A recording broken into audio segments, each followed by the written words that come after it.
All right, Bryan, the next part of the show today is we are going to talk about defense in a similar light to how we talked about the offense, keeping with the common theme of star power. And again, we broke these out into 4 different buckets. However, we're kind of looking at the defense a little bit differently than what we did on offense. The offense had Jeremiah Love returning. We talked earlier that probably your only proven star in 2024 on the defensive side was Xavier Watts. Riley Mills was there. Unfortunately, he didn't get to finish the season. So for all 16 games, you had Xavier Watts, who's not returning to the defensive lineup in 2025. We decided to leave out the proven player bucket for the defensive side. There's players that are close. And one of the first players that we are going to talk about who are on the verge of becoming stars for this football team on defense is Leonard Moore at cornerback. Somebody that at the start of the season in 2024, if you would have told me that a kid like Leonard Moore was going to have the season that he was going to have, I don't know if I was going to be too keen to believe you. But now after getting to watch what we watched, it's a no-brainer to put him on the verge of breaking out and being a star in 2025, Bryan. Yeah, I mean, if you'd have told me that, I said, okay, who got hurt? That would have been my reaction. Literally. I mean, you know that I think Leonard Moore I had him as a 4.5-star upside guy coming out of high school, probably undersold it. And I've said before, at the time when he signed him, if it wasn't for him being injured almost all of his senior year, he's a top 100 guy, probably 5-star upside guy for me. It just needed to see a little bit more from him. But the tools were outstanding. You could argue he's already there, but I think he was a star for a freshman. Like, there's no debate about that. Was he a star in that you would look back and say he was one of the 4 or 5 best corners in all of college football? I don't know that I'm there for him yet. And he showed in the championship game that he belongs in this conversation now. Oh yeah. But I do think there's a little bit of another level of consistency and technical proficiency needed for him to truly become sort of that Benjamin Morrison level, that truly elite level cover guy that we're talking about here, where he's just like, dude, you're just shutting down half the field. Just don't even try throwing at that guy. It's just a bad idea. I expect him to be that. I mean, I just if he just does natural, normal freshman to sophomore growth, he's a star, in my opinion, because he was close. And if you were going to come in the chat and say, hey, listen, Bryan, I disagree with you. I think Leonard Moore's already a star. I'm like, okay. All right. Like, sure. I'm not going to argue with you about it because he was really, really good last year. But the point is, okay, fine. We could spend time debating whether he already is based on what he did in 2024. That's fine. But it doesn't matter because we're agreeing that he's going to be in 25. This is one where we don't think if he just repeats what he did as a freshman, he's a really good top 10 to 12 corner. That's really, really good. What we're saying is he has a chance to become one of the top 5 corners in all of college football. And that's what Jeremiah Love is. He's one of the top 2 or 3 or 4 running backs in all of college football. And Leonard Moore, to me, is going to be that in this year in college football. So it's sort of a semantic argument, whereas Jeremiah Love is in the proven category because he was already that all of 2025. There's a different level of expectation on Leonard this year also that factors into this for me, in that he didn't go into last season expecting to be the guy. There was a different level of pressure on him than there was on Benjamin Morrison in from a week-to-week basis, because you expect one guy to play an elite level. You didn't necessarily expect the other guy did. He just kind of did. He played with no pressure. Now there's all this expectation on him that you're going to be this, you're going to be that, you're going to be this other thing. So there's a level of he's got to show it to me, but I fully expect him to be that. I mean, he was outstanding as a freshman. I think he'll be even better as a sophomore, and he'll be one of the 5 best cornerbacks in all of college football. That's what I project him to be. He's more than capable of that, Trevor. And the thing that makes Leonard unique is he's kind of a combination of Cam Hart and Benjamin Morrison. Yeah. Because I think he's got a lot of stickiness as a coverage guy, like Benjamin. He's a little bit more fluid than Cam was. He actually, to me, turns and runs like a smaller corner. Yeah. You don't see guys that are 6'2 plus flip their hips the way that he does. But he also has that length and that physicality that Cam had. Cam was a great run defender and screen guy. It was so funny watching Clemson trying to throw screens at Cam in 2022. It's like, yeah. what part of the film that you watched this last 6 weeks that makes you think throwing screens and nows and quick game at number 5 was going to work out well for you? Yeah, Please explain what you saw on film for me. And Leonard is that. He's a far more dominant run defender than what Benjamin was. I don't think he's quite there yet from a consistent coverage ability standpoint. And we saw a little bit of that in the postseason. There's a couple times, like Georgia got him a couple times, and Ohio State got him, like the shove off from Jeremiah Smith on that third down. Leonard, a more veteran player, will have a better idea of how to defend that. There's just some of that stuff that comes with experience. There's no way he could have had it in 2024 because he didn't have the experience. Now he's got that, though. And so it's not like, gee, I need him to be faster. He's one of the fastest players on the team, if not, you know what I mean? It's like Quinshaw Judkins just looked like he was running a 4.8 when Leonard Moore was coming up from behind him. He's got incredible length, incredible speed. He's strong for his age. He's going to have a whole year in the weight room. He didn't have spring ball last year. Leonard's going to have all spring. I forgot about the whole year that. in the strength program now. So I fully expect him to be a star. So we can argue about whether he was or wasn't 2024. I don't really care. He was outstanding. We can all agree on that. But we can all agree that, yeah, he's going to be a star in 2024. Or 2025. So I'm going into the season expecting him to be a first or second team preseason All-American. And I'm expecting him to play like that. And I think he's got the talent to play like that. I think he's a smart kid, a mature kid.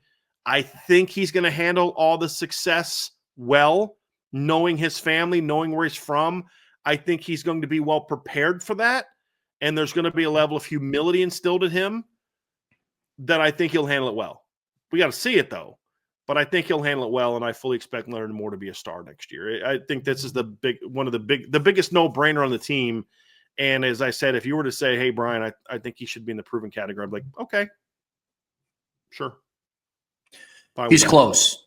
Yeah, absolutely. He's close for me. The thing that separated it from a player like Jeremiah Love is I looked at it and I said, what more could Jeremiah Love do in 2025 to be more of a better player week in and week out than what he was last season? Leonard Moore, you could make that argument of, can he take his game to the next level? I believe that he can. I'm not saying that Jeremiah Love is peaked and he's capped. But if Jeremiah Love just did what he did all of last season and remained healthy in the postseason, we're talking about, once again, him being one of the best, if not the best running back in college football, right? So with Leonard Moore, it's a little bit of, can you raise your performance from being a true freshman to a true sophomore? I absolutely believe that he can. Absolutely believe that he can. The next player on this list. Oh, go ahead. I was going to kind of transition it because I don't think he's the only defensive back that has a chance to become a star this year. And I think Adon Schuler is another guy that I think is on the verge. Now, we're going to talk about another DB here in a minute, but I think Adon Schuler is a guy that's kind of on the cusp of becoming a star player. And for him, it's the leadership, it's the physicality, it's the playmaking ability. He just is a guy that made a lot of big plays this year and a lot of big moments. He's got that clutch gene, so to speak, at safety. But the thing about Adon is Adon made a lot of mistakes this season that you expect from a sophomore player. Not taking the right angle, at times maybe not sure. He get run over a couple times because he looked a little hesitant of like, I don't know, I get targeted. There's just and then just being out of position a couple times, as you'd expect from a first-year player. Cleaning that stuff up alone puts him into really good, he's really good. Yeah. I fully expect Adon to be one of the 10 best safeties in college football next year. It's 10 to 12 best safeties in college football. That's borderline star territory. The question is, can he clean up things just a little bit more and really step into that difference maker, game changer category? I think Adon is more than capable of being that kind of player. Now, he's a lot. You say, well, he's not an elite athlete. Well, neither is Xavier Watts. Adon has sort of those intangibles that Xavier had that allow him to be an elite player despite not being an elite athlete.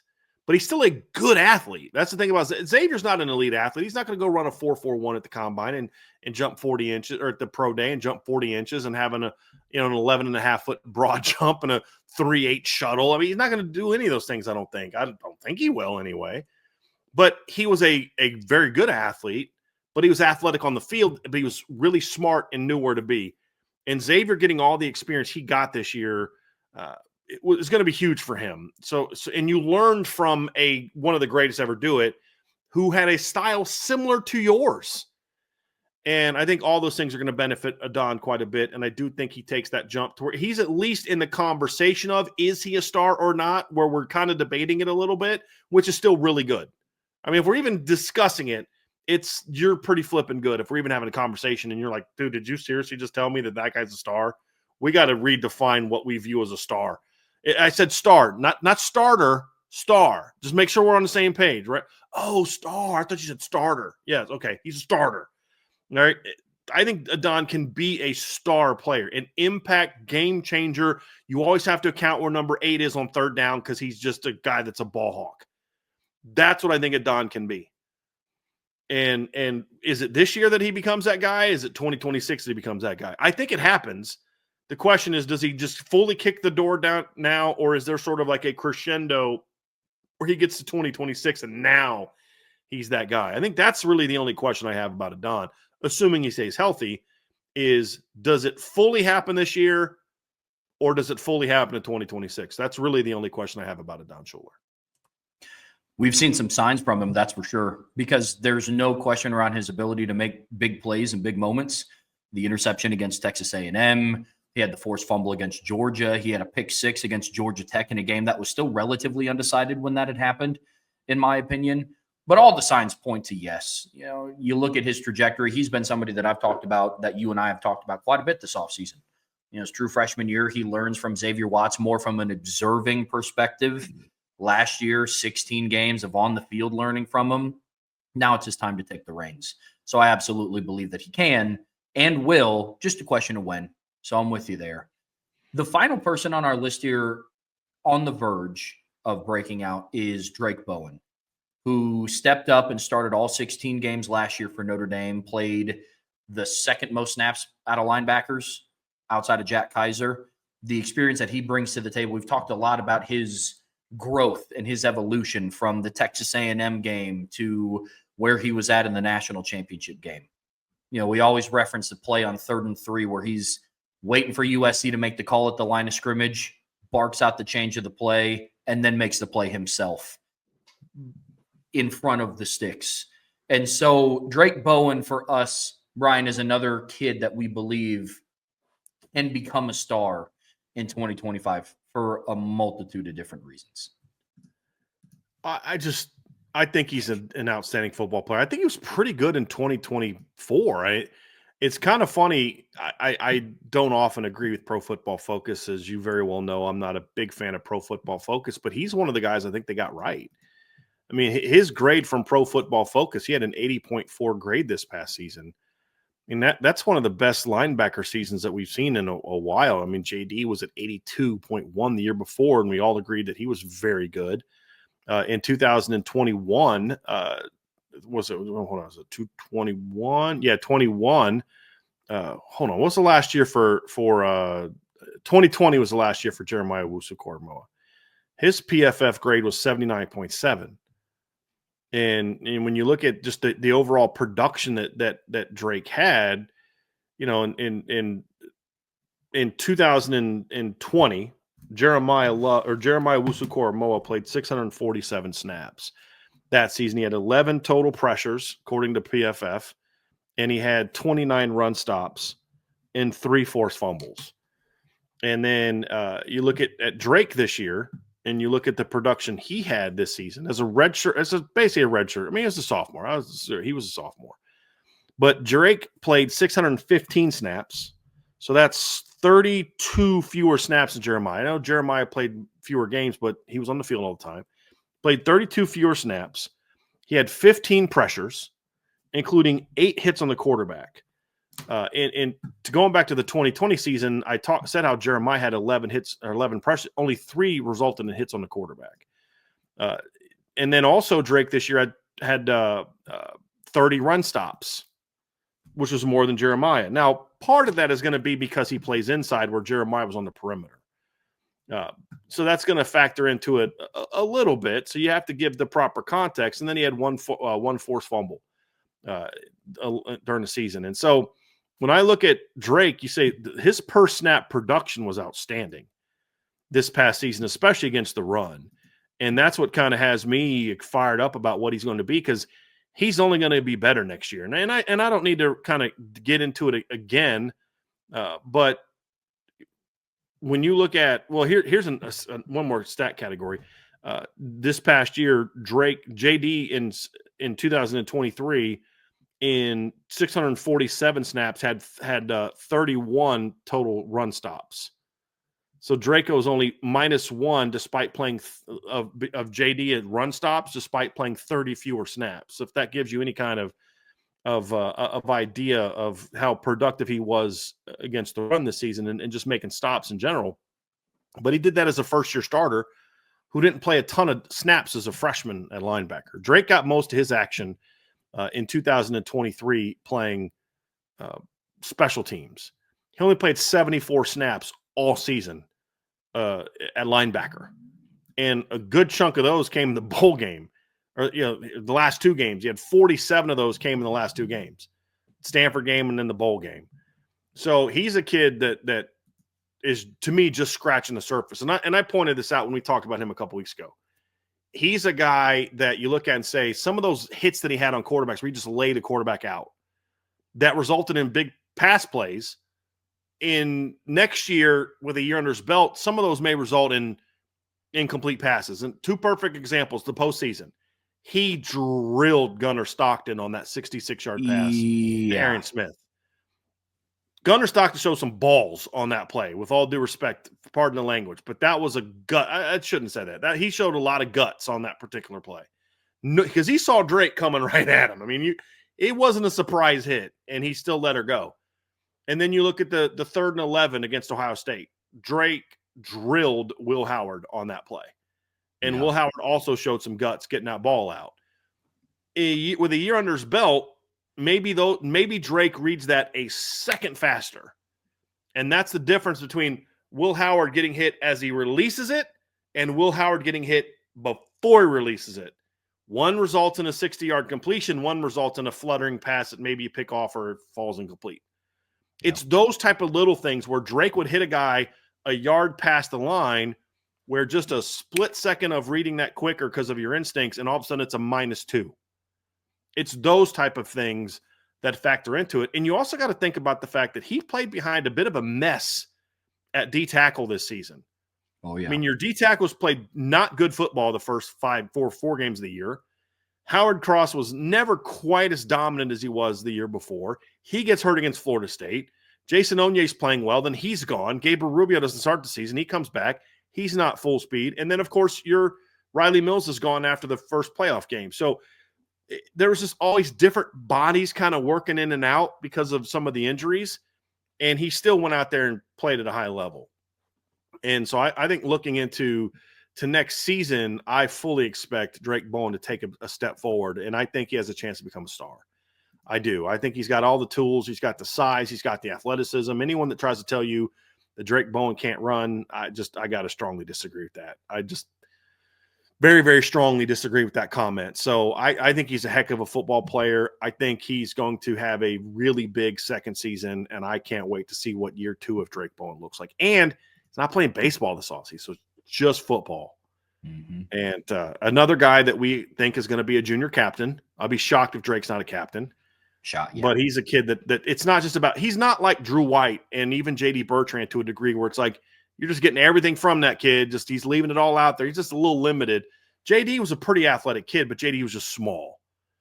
Drew White was a pretty athletic kid. He's just small. Drake's athletic and big and physical and powerful. That's the difference. And I can't wait to see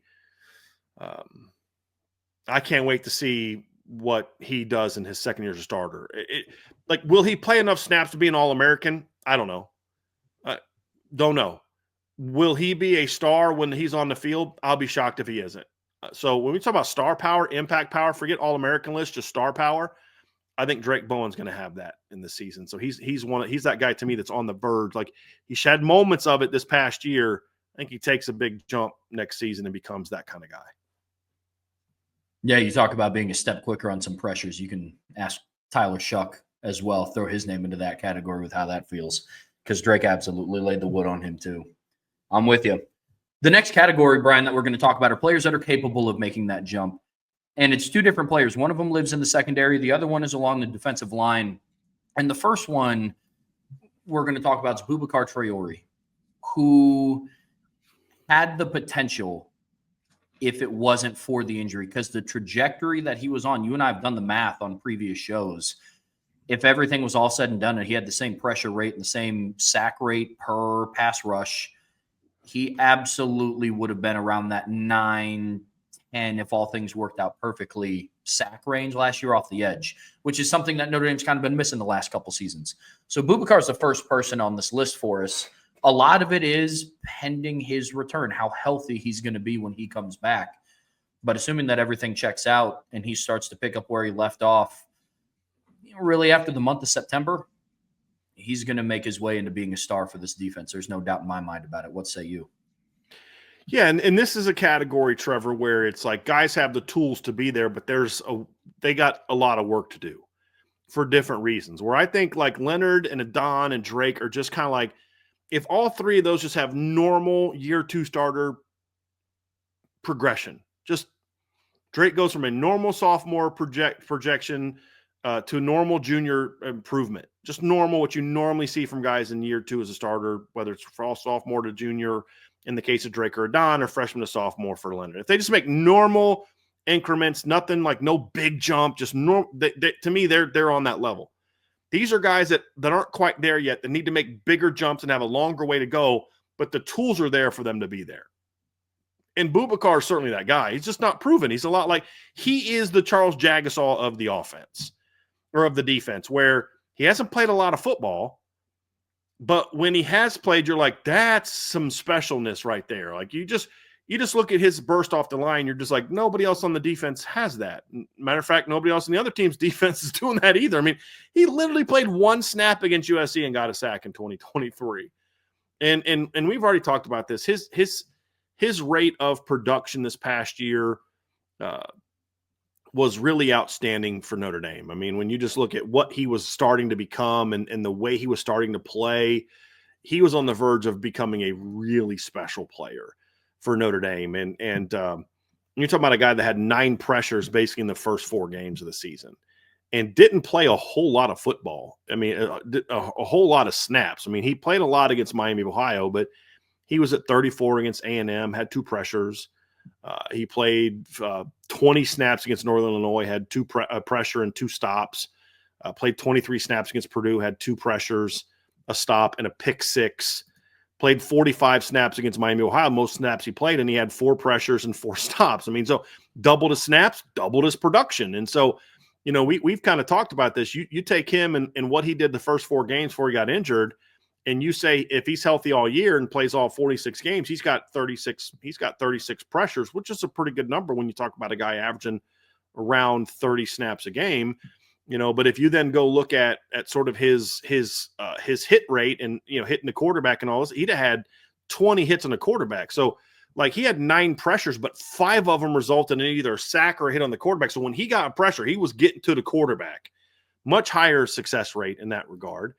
And that's assuming his production doesn't get any better. And he would have had also over 30 stops, you know, run stops, which are, you know, wins for the defense is how Pro Football Focus defines it.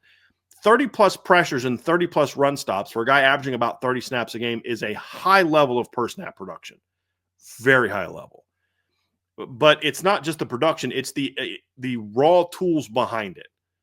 We've talked about this a lot. You know, like him and Bubacar ranked very low on Ryan and I's recruiting boards coming out of high school for what they were at the moment. But they were 1 and 2 in upside, and they had both elite upside. And Bubacar, to me, was at the top just because the tools were there. But here was the concern. He was banged up as a senior in high school. He was banged up last year, different injuries. He's got to prove he can stay healthy, much like Charles Jagasaw has to prove he can stay healthy. If he's healthy and 100% healthy, meaning not just it's healed but healthy in regard to the explosiveness is back, the athleticism is back, then I think he has a chance to become a star player and be that kind of edge rushing presence that Notre Dame severely lacked for most of last season. And there were some games here and there where the edge player stepped up. Georgia being one is a pretty big game, but you would have loved to have had a guy like a healthy Bubacar in the semifinals. You would have loved to have a guy like him in the championship game. And I think Bubacar can be that. That's the one thing that's been missing from the Notre Dame defense the last few years is just – and Javonte Jean-Baptiste was a good football player in 2023, no doubt, but he wasn't a star. This kid has a chance to be a star. He's just got to be healthy, and he's got to continue improving his game, and he's got to become a better all-around player. Bubacar was a really good pass rusher last year, but it wasn't until like that last game against Miami how he started to show me some chops as a run defender. That's an area he's going to have to get a lot better at. But at the very least, he can bring star talent and star production as a pass rusher. But I think in time, Bubacar's got a shot to be that kind of star player all around. The tools are there. It's just got to get there. The experience just isn't there. And that's my question mark about him is, can he stay healthy, and does he have enough seasoning to be that kind of player? But, I mean, I saw what he did in the first 4 games of the season last year, and that was for a kid who had played 27 snaps the year before. You know what I mean? So it's like, that guy gets after it.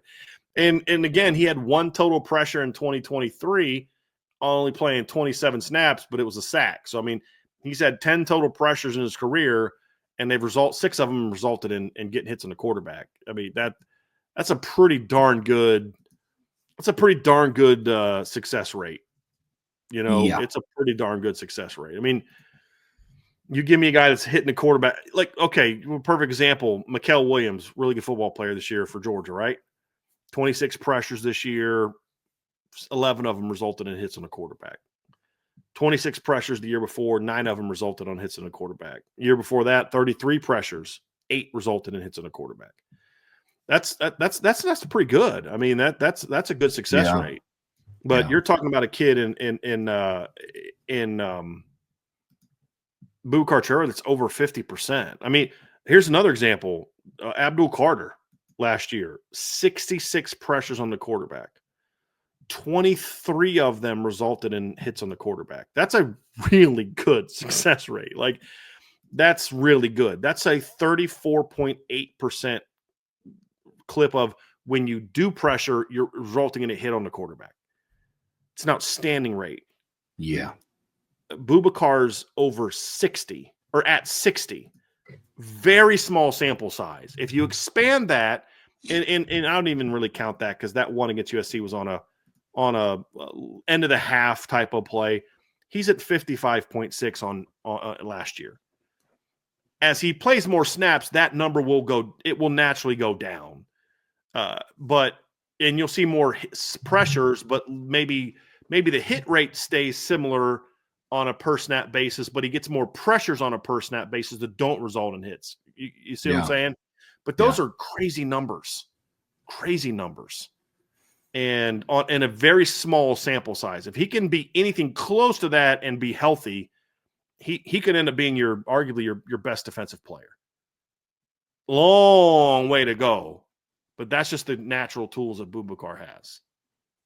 Well, I mean, he has at least a chance to be your most impactful defensive player.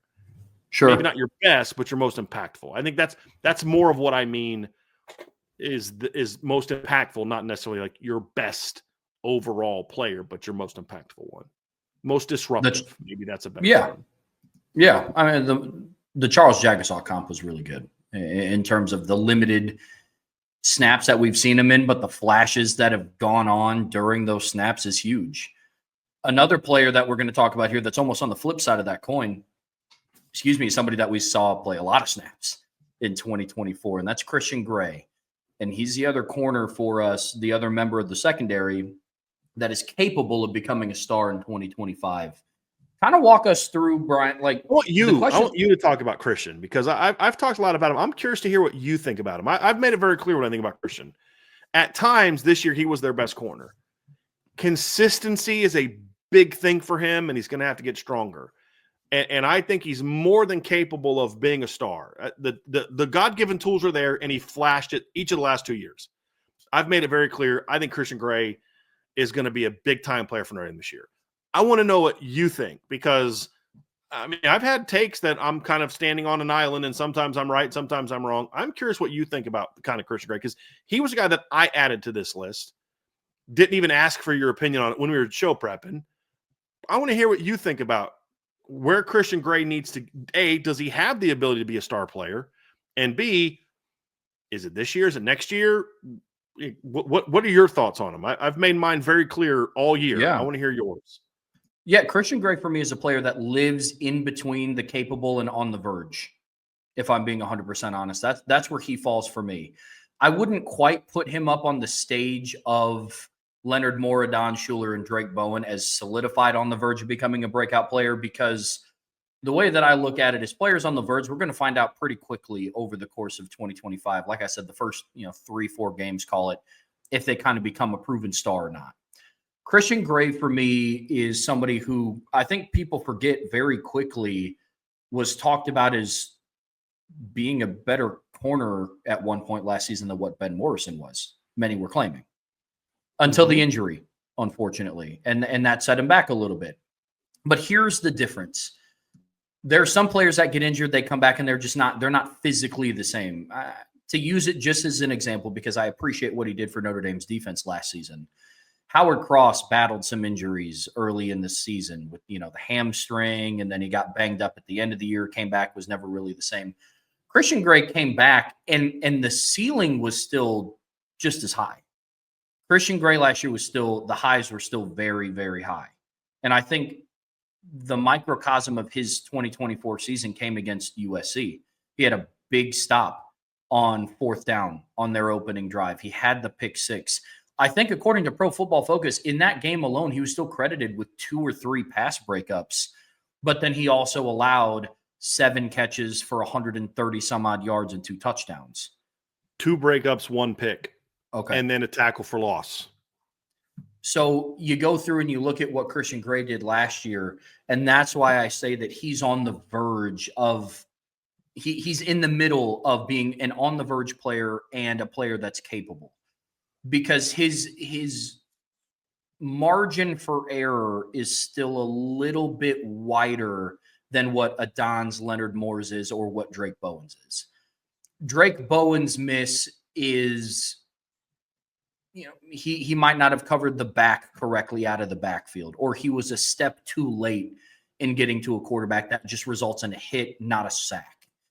Leonard Moore's miss, you ran through some of those. Adon Schuler's miss is a little hesitant, led the team in missed tackles. He had 18.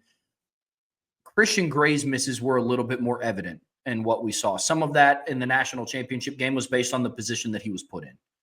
I don't think off man is not his strong suit. And unfortunately, that's what he was asked to do against Jeremiah Smith on that 3rd and 11. And also, just in general, I'm making somebody other than Jeremiah Smith beat me on 3rd and 11.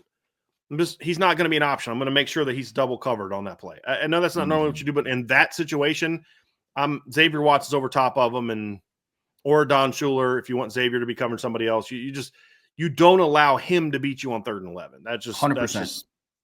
That was my issue with that particular play. Absolutely. But that's where I fall on with Christian Gray is I wouldn't quite put him on the same level as where Bubacar is. I agree that Bubacar is on the verge.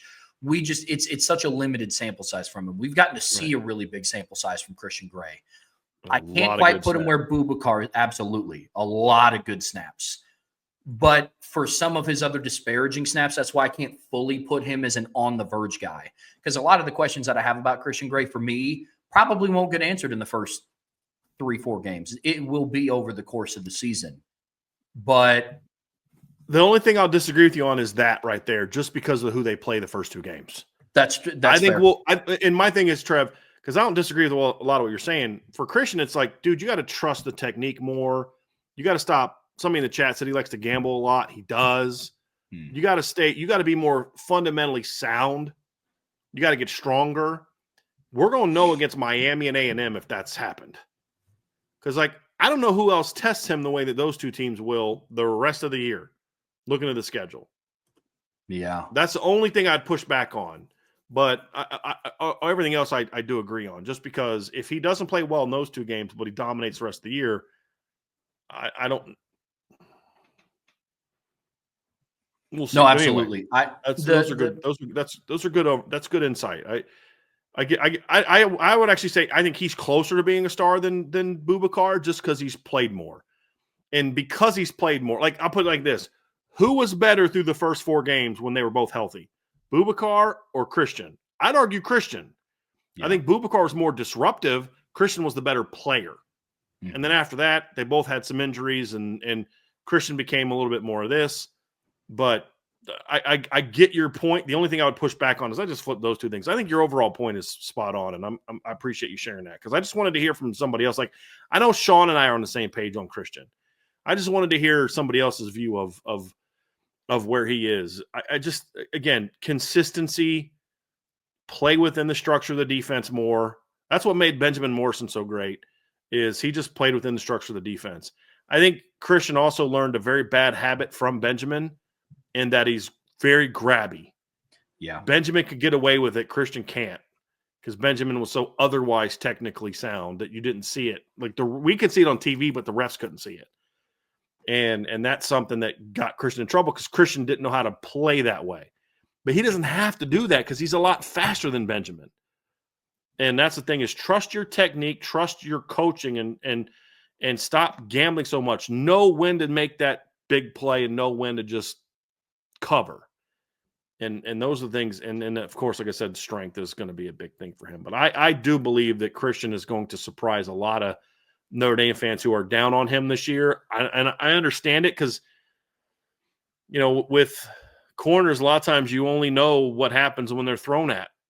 And for Christian this year, a lot of times when he actually got thrown at, that he would give up plays. What you didn't see was a lot of those plays where he's just locking dudes down. You know, and that consistency is the thing that's going to have to change for him. He's going to have to become a much more consistent player. And that's the life of a corner, unfortunately. Inconsistencies at corner lead to games like the USC game.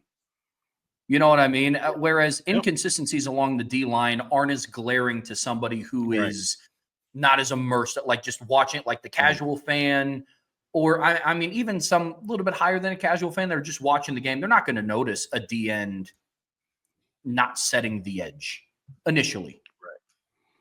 They're going to notice a corner getting beat on a route. Right. And they're not going to know that it was the one technique that hit the wrong gap, not the middle line. But you know that, exactly. Here's the crazy thing about Christian. Like the playoffs showed, like Christian is super talented. The playoffs in the USC game showed how far he has to go from a technical standpoint. Because there's 3 worst games of the year were USC and then 2 playoff games where he gave up some big plays. And he's going to have to improve in those areas. No question about that. But prior to that game, prior to USC, Christian had allowed 29, 2, 3, 27, 17, 16, 18, 0, 42, and 0 yards in games prior to USC. That's it. The 42 yards, by the way, was because he gave up a 38-yard gain to Malachi Fields, who now plays for Notre Dame. There we go. Prior to that, Malachi caught a pass for 38 yards on Christian. Prior to that, the most yards he had allowed in the game was 29. And he only allowed prior to, other than the UVA game, prior to USC, he'd only allowed more than 17 yards in the game twice, 27 to Miami, Ohio, and 29 to Texas A&M.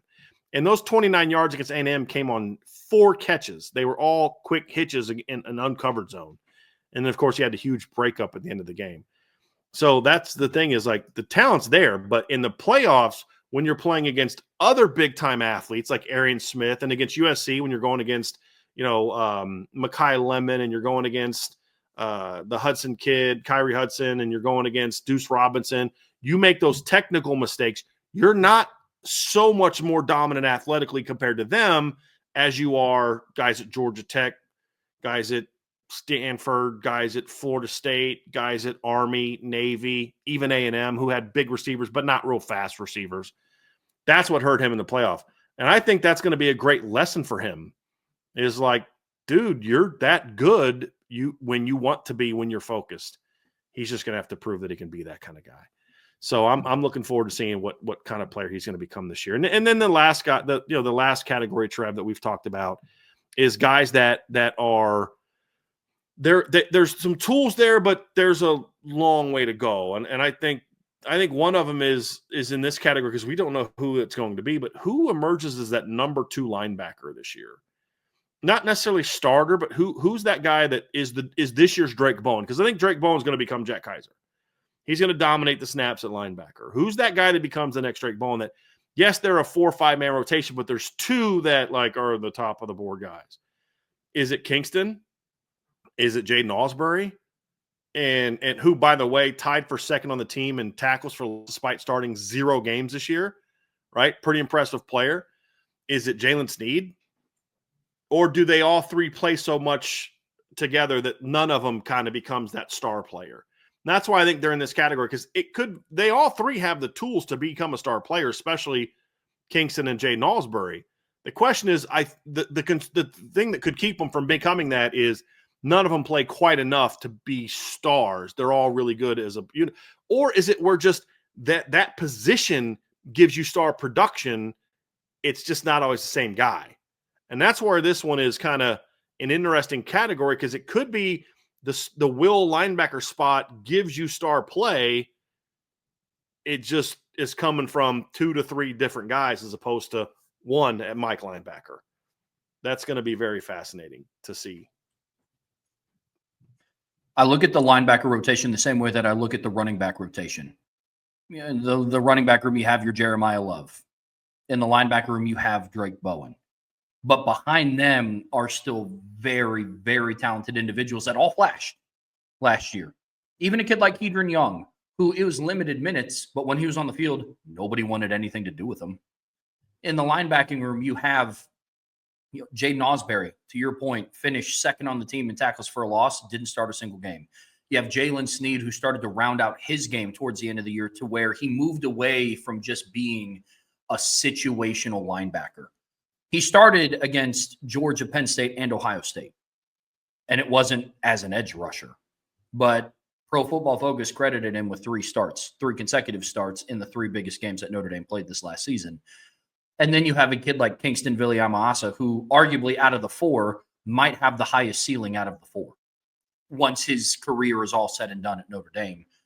Who is it? And I think it's just kind of similar to the conversation that we had around Jadarian Price of if he can hone in on some certain things, improve his game, learn to take your lumps where you can, but also still be the home run threat that you have, there's not going to be as much of a drop-off of when they rotate in, and that's how I view whoever steps in at that will linebacker spot. I think Notre Dame's linebacking core is poised to be in a spot where there's no drop-off in production, whether it is one of those 3 guys that we just mentioned. I firmly believe that. The last guy on the list that we're going to talk about here, Bryan, is Bryce Young. And this is another kid that flashed a lot of potential in 2024, but has a ways to go before he steps up into that star status that we've seen other Notre Dame defensive ends have. But man, the flashes were impressive. It's how much of a leap can he make technically in year 2? That's the big question for me. And that's the only thing holding him back is I'm kind of looking at Bryce as being a 26 breakout star. Right? That like he'll break out and be a star barring good health. It's just, is it going to be this year or will it be next year? So my thing on him is he has all the tools you want. 6'7", he'll be 260 next year. Twitchy, athletic, explosive, powerful. His overall game, he has the potential to be an all-around dominant lineman, not just a pass. And if anything, he may be eventually be a more dominant run defender even than he is a pass rusher at some point in time in his career. The tools are all there. It's going to happen. It's just, will it happen this year? Will it be early? Will it be late? Will it be 26? That's my only question. And it's one of those ones where I'm torn, Trevor, because I don't want to put that kind of pressure on him because I don't know if he's going to be quite ready for that yet. And so I don't want to start saying, oh, he's going to be a star. He's going to be a star. He's going to be a star. And then he's not a star. He's a good player, but not a star this year. And then it's like, well, maybe he's overrated. No, it's going to happen in time. So it's like, it may happen this year. And if it does, I won't be shocked at all. But I'm not quite ready to fully put on that burden on him just yet. And the good thing for Notre Dame is they don't need him to be that full-time star player yet. He can still be, because you have Josh Burnham, you have Bryce, you'll have Jordan Patelho, you'll have Bubacar, you'll have Junior Chilamaka, you'll have Logan Thomas, who I thought about putting on this category, but we decided he's probably still a year away from that being potentially in that conversation. But I think Bryce is going to be a flashy player this year, that the flash will still be there, but the production's going to take a jump, but not quite star production. He'll have about 3 or 4 games. You're like, dude's going to be a star next year. Look at how he played in this particular game. Almost kind of like what we saw from Jaden Greathouse this year, where the overall production wasn't star caliber, but there was about 3 or 4 games. You're like, he's going to be so good. And I think Bryce is going to kind of be that way as a sophomore. And he's almost kind of like how Drake Bowen was, and as a sophomore, how Adon Schuler was as a sophomore, how Christian Gray was as a sophomore. They were all flashy as sophomores, but now we're projecting to be stars as juniors. I feel the same way about Bryce. But if he becomes a star this year, Trevor, you will not hear me saying, "Oh my God, I didn't see that coming. I had no idea he's got the tools." I'm just want to pump the brakes a little bit on predicting it this year. I think it'll still be some flashes this year, and then next year he becomes that true star player. We talked about this when I was on with Sean Davis last week, and we talked a lot about just comparisons. And I'm not talking comparisons from a physique standpoint, but just more career trajectory. And the analogy that I drew was back to what Isaiah Foskey did early in his time at Notre Dame. As a true freshman in 2019, Isaiah Foskey only recorded defensive statistics in 3 games in 2019, no sacks. Bryce last year, he compiled stats over 12 games defensively, not on special teams, and he recorded 1.5 sacks. In 2020, in his sophomore year, Isaiah Foskey he went from 0 sacks to 4.5 on the season. Until shown otherwise, and I'm not saying this is a knock on Bryce, it's just to your point about not putting that burden on him. I'm not expecting him to have the Isaiah Foskey 21 or 22 season next year for Bryce. If it happens, would I be surprised? Absolutely not. But I draw analogies to Foskey's career trajectory as of right now for Bryce. I think Bryce could end up having a little bit higher of a ceiling, given some of the twitchiness. That's when the physique comes in. Foskey, he was, 6'5". Bryce Young is 6'7". They already weigh the same. And so I think his ceiling could potentially be higher. But as of right now, my expectation for him is to have a similar leap of what Isaiah Foskey had from his true freshman year to his sophomore year, technically redshirt freshman year in 2020, more so than what Foskey did from his redshirt freshman year to his redshirt sophomore year, where he went from 4.5 sacks to 11. That's kind of where I see Bryce Young fitting into that conversation. But if he does make that jump and is a 9, maybe double-digit sack guy over the course of more games, because the thing you have to look at with Isaiah Foskey with a little bit of an asterisk, they only played, 10 regular season games in 2020, and he had 4.5 sacks. Then they only played in 1 postseason game. Bryce Young is just going to have minimum 1 more regular. Two. Because the ACC championship game, yeah. That's right.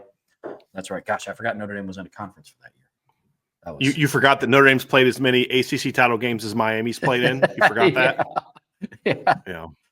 Oh, man. Just had to say that. Sorry. Oh, that's so good. Yeah. Well, listen, folks, that's going to do it for the one thing defensive. that he will be a star on.